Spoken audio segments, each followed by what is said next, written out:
Ladies and gentlemen, ABC News is on the Caitlin Clark story. Now, the fallout from the WNBA incident involving Caitlin Clark and Alyssa Thomas. Thomas, who was a six-time All-Star for the Mercury, says she has received death threats after she appeared to push her fist into Clark's throat in a recent game. Rhiannon Alley is here with this story. This is getting a lot of attention. It's getting so much attention. Alyssa Thomas says this was a complete accident. She says she didn't mean to do this, but now she's being painted as a thug, getting death threats. She's sick and tired of the league not doing more to protect its players off the court. I'm Rich Lowry of National Review, and that was ABC News coverage of a hard foul against Indiana Fever star Caitlin Clark that resulted in a one-game suspension for Mercury player Alyssa Thomas. And here's ABC News coming along and making Thomas into the victim of the story, even though she's the one that committed the foul. And by the way, she didn't allegedly, as the reports say, push her fist into Clark's neck.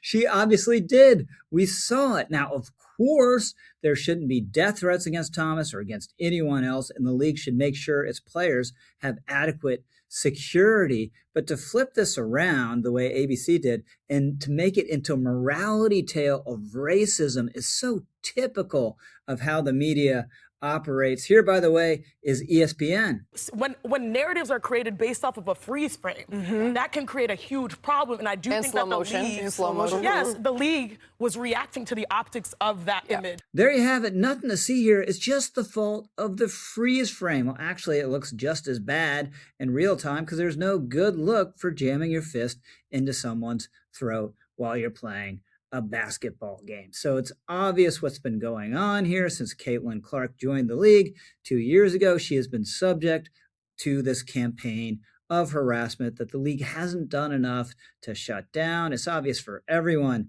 to see. Coach knows it. And then number two, you're coming in here aware of what happened 2 nights ago, and that shit still happens? Absolutely unacceptable. Absolutely unacceptable. Her teammate, Sophie Cunningham, knows it. Well, so during real time last night, I did not see that happen. I don't, none of our team saw it happen because I promise you if we would have seen that happen, we would have had her back. Unfortunately, this type of shit happens every single game to her, and the league and the refs do absolutely nothing about it. It's been a minute since you got fined on this podcast. I have, but then you see the videos of literally kneeing and cheap shotting C in the throat. If she did that to any of our teammates, we'd be pissed. But they're definitely targeting her, and the league and the refs do nothing to protect her. Now they're biased sources, of course, but we've all seen what's going on. But we're supposed to believe the WNBA now has a Caitlin Clark problem because people are objecting to her getting roughed up. Here's the take from sports influencer Emmanuel Acco. The W at this junction in time would be better without Caitlin Clark because she is a bigger distraction than she is an additive. Caitlin Clark has gotten the WNBA over the necessary threshold they needed. Now people are watching. Now we realize, there's talent in the W, talent that's actually even greater than Caitlin Clark. And I'm not just talking about bigs like Asia. I'm talking about the Olivia Miles. I'm talking about the Paige Beckers. Hell, I'm talking about the Kelsey Mitchells. Caitlin got the necessary eyes there. But now that the eyes are there, we don't necessarily need her anymore. What is he talking about? Here the WNBA has this golden egg, and it's saying that the goose is the problem. The Fever sells out home games and away games.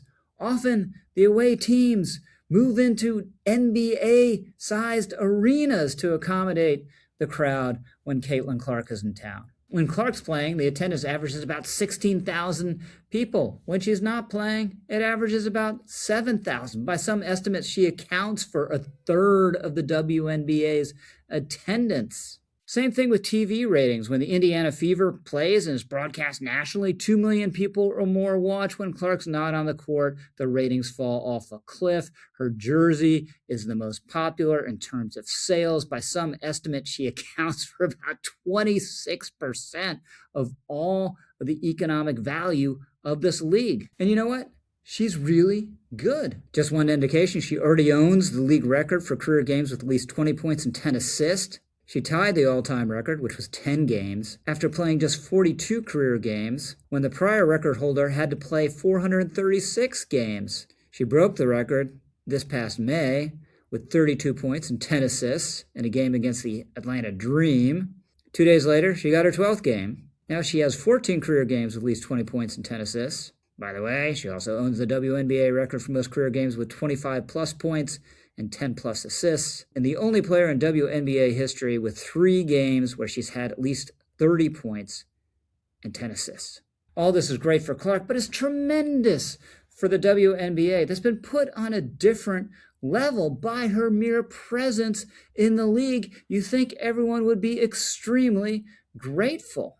Instead, she's treated like she's an interloper, like she doesn't belong there, and met with this wall of hostility on the court. Now, you can't get in people's heads or hearts exactly what's going on. Maybe the other players are just envious of her. Maybe they figure if they play rough against her, she'll spend a lot of time off the court injured. Some of that's actually happened. Maybe there's a racial or sexual identity aspect to this, because obviously she's a white player playing in a league that has mostly black players and has a disproportionate number of lesbian players. Whatever it is, it's not good.